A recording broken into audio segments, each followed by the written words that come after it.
Here's the deal, and I cannot stress it enough. The new 2021 Nissan Armada, or Petrol as it is called outside America, is a very confusing car. I have been to the Middle East and there are tons of Nissan Petrols there, making it an awesome huge SUV that looks like a mammoth. I fell in love with it the minute I saw it, but I do not like what Nissan has tried to do with the 2021 Armada. I will talk about this later, but first, let's head and look at the unconventional features of the new Nissan Armada. Hear me out, badge engineering is pretty common between automotive companies just like Toyota and BMW with the Supra. What happens when both companies are owned by the same entity and one is a more premium version of the other, and due to cost cutting you have the same development team? They are forced to under-engineer or badly design one car while glorifying the other, not providing justice to the cheaper version. Yes, you guessed it. It is the same thing that happens between the medium fries and large fries at McDonald's.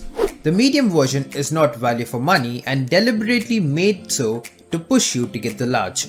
However, potential Armada buyers would not go for the Infinity, but my point is that it is under-engineered on purpose and is not value for money.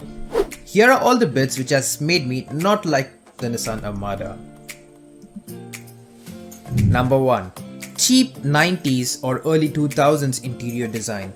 The interior doesn't look up to date with other cars that are on the road. The design looks boring and at the same time cheap with ugly looking wooden and plastic trims. Just to make the QX80 look better, the Armada is deliberately sabotaged. Number 2. Non-opening sunroof. We are in 2021 and this is a full-sized family SUV. But it has a manual sunshade with the glass fixed in place where you can manually slide the shade over, and with companies providing panoramic roofs at that price, Nissan is happy with an outdated feature. Number 3. Door interior. The door interiors are extremely crappy. The attitude of Nissan towards this is so bad that it looks like the designer came up with this late one night after having a bottle of wine just to complete any pending projects he had. The leather has a sort of crease design, but it certainly is not the best possible design. Here are some photos from other cars in the same class for comparison. Number 5. Huge armrest. This is not a bad thing but a rather quirky bit. The armrest is pretty huge and massive. It could double down as a child seat. No idea how this came into existence, but I kind of remember the Hummer's interior where the driver and the passenger were miles apart. Number 6. Very few USB ports. Technology has become our lives and we are extremely dependent on charging ports. Unfortunately, the Nissan Armada does not offer much in this area, with the average 3-row SUV having about 8 USB ports. The Nissan Armada just has 2 of them.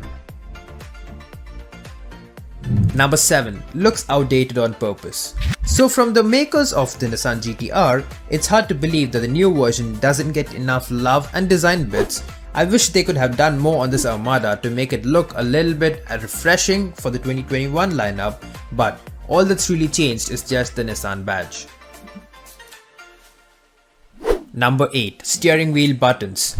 The Armada has 18 buttons on the steering wheel, which is extremely confusing. Probably an F1 car would have lesser buttons on its wheel.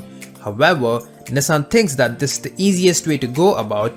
It is accessible but definitely not ergonomic.